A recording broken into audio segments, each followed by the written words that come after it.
की भी कोई हत्या करता है उसको कंडेम करना चाहिए।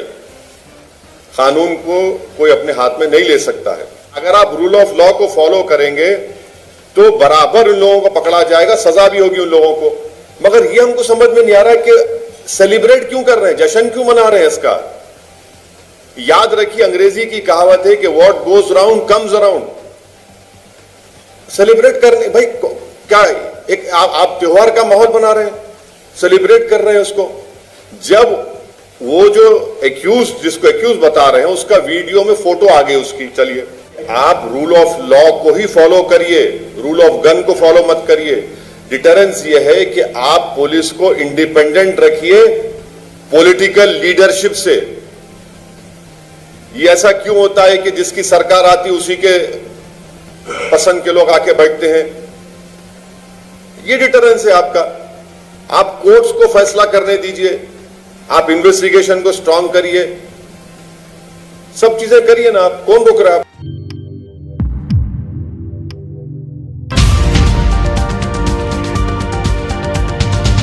उमेश पाल, राजू पाल की हत्या को कंडेम किया है और जिस किसी की भी कोई हत्या करता है उसको कंडेम करना चाहिए। कानून को कोई अपने हाथ में नहीं ले सकता है। अगर आप रूल ऑफ लॉ को फॉलो करेंगे तो बराबर उन लोगों को पकड़ा जाएगा, सजा भी होगी उन लोगों को। मगर ये हमको समझ में नहीं आ रहा है कि सेलिब्रेट क्यों कर रहे हैं, जश्न क्यों मना रहे हैं इसका। याद रखिए, अंग्रेजी की कहावत है कि what goes round comes around. Celebrate करने भाई क्या एक आप त्योहार का माहौल बना रहे हैं, सेलिब्रेट कर रहे हैं उसको। जब वो जो एक्यूज जिसको एक्यूज बता रहे हैं उसका वीडियो में फोटो आ गई उसकी, चलिए आप रूल ऑफ लॉ को ही फॉलो करिए, रूल ऑफ गन को फॉलो मत करिए। डिटरेंस ये है कि आप पुलिस को इंडिपेंडेंट रखिए पॉलिटिकल लीडरशिप से। ये ऐसा क्यों होता है कि जिसकी सरकार आती उसी के पसंद के लोग आके बैठते हैं। ये डिटरेंस है आपका। आप कोर्ट्स को फैसला करने दीजिए, आप इन्वेस्टिगेशन को स्ट्रांग करिए, सब चीजें करिए ना। आप कौन रोक रहा है आपको? मतलब सर वेपन वो सब कुछ लेना चाहिए, मतलब वो भी कॉन्स्टिट्यूशन के अंदर क्या? हाँ बिल्कुल है, बिल्कुल है। हाँ नहीं, कॉन्स्टिट्यूशन के अंदर ही दिया गया है। तो ये एफआईआर क्या बोल रहा है, पीछे से गाड़ी कहां से आती भाई? पीछे से गाड़ी कैसे आती बताओ ना। 5-5.5 फीट की दीवार है, आप आपकी के बिरादरी के सहाफी जर्नलिस्ट कह रहे हैं, मैं नहीं कह रहा हूं। मतलब सर इतना जल्दी कंक्लूजन पे नहीं आ रहा हूं मैं एक क्वेश्चन उठा रहा हूं आपसे, मैं एक क्वेश्चन उठा रहा हूं। सर आप वो लोग थोड़े टाइम के लिए ब्रीफ पीरियड के लिए ही ये परिवार आपकी पार्टी से एसोसिएटेड था, इसलिए शायद आप उनको निकट नहीं, कोई नहीं कर रहे हैं, बिल्कुल नहीं कर रहे हैं। सच्चाई तो ये है कि उनकी वाइफ हमारी पार्टी में शामिल हुई थी। जब चुनाव आया तो वो समाजवादी पार्टी की तायद करे, वो पूरा परिवार हमारा कैंडिडेट था वहां से, उनका परिवार पूरा समाजवादी की तायद किया। इलेक्शन नहीं लड़े वो, नहीं हम और उन्होंने, जहां तक मुझे इंफॉर्मेशन है, उस परिवार के लोगों ने समाजवादी पार्टी के एक बहुत बड़े नेता हैं, ज्ञानी हैं, सो कॉल्ड ज्ञानी, उनसे जाके मिले थे और ओपन सपोर्ट करे समाजवादी पार्टी को असेंबली इलेक्शन में। हमारे कैंडिडेट सपोर्ट नहीं किए वो लोग। ये पूरा जो हो रहा है, जो लोग है वो समाजवादी पार्टी के सरपरस्ती में जो है इनको बना मिलेगा और इनको सपोर्ट नहीं। अब तो शायद वो बहुजन समाज में चले गई थी, बीएसपी में चले गई थी। सर आप मुस्लिम पॉपुलेशन को लेकर कल भी बात कर रहे थे, मतलब डिक्रीज हो, तो ये हो गया, खत्म हो गया ना एनकाउंटर, मेरा एनकाउंटर हो गया इस मामले में।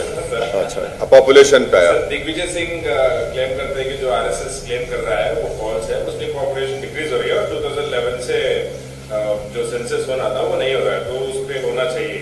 तो उस पर शिवराज सिंह जी भी कह रहे हैं कि Kamalnath claims increasing communal riots and also decreasing Muslim population. How do you see this? नहीं देखिए, ये दोनों लोगों को छोड़ दो आप।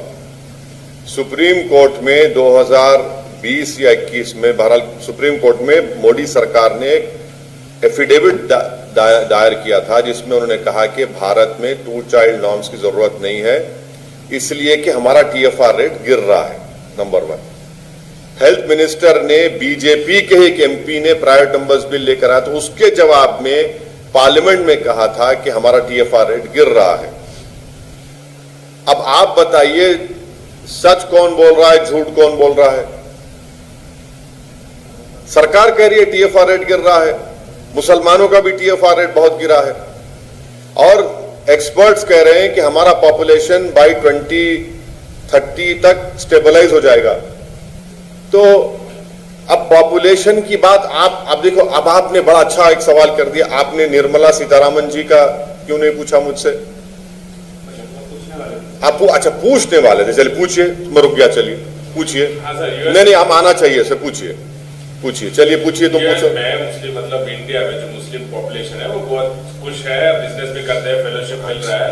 पाकिस्तान जैसा नहीं जहाँ पे माइनॉरिटीज ना, अरे आप देखिए, आप जो है असल जुमले को चाप गए,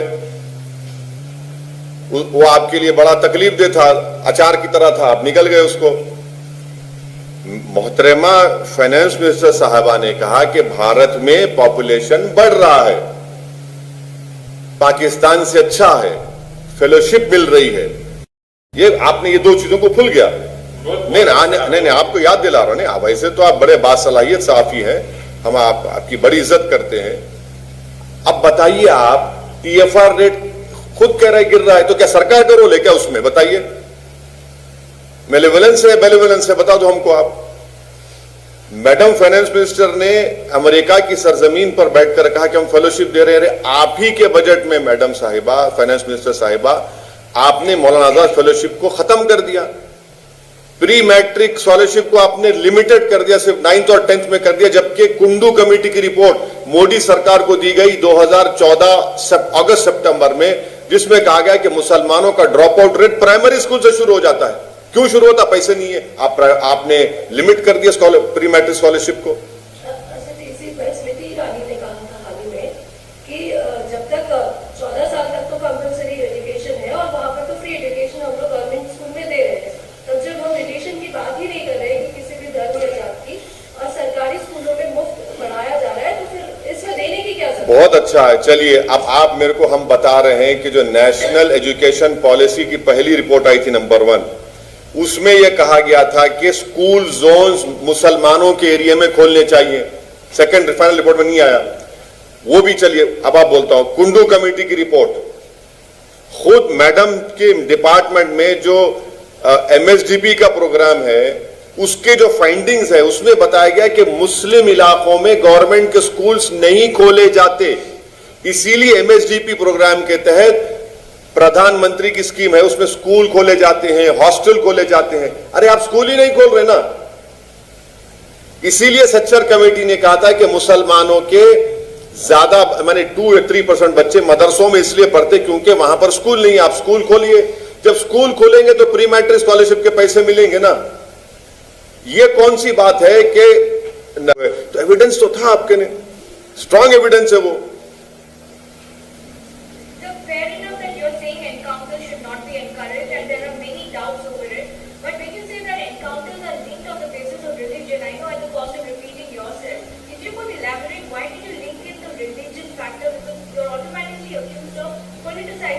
No, I don't care what people accuse me of, because I'm in a political life, and especially myself will always be accused. Not only accused, but I will be the main accused, and the rest would be the innocent people only. That is the reality of present Indian day politics. So any person with a beard or a skull cap will always be an accused.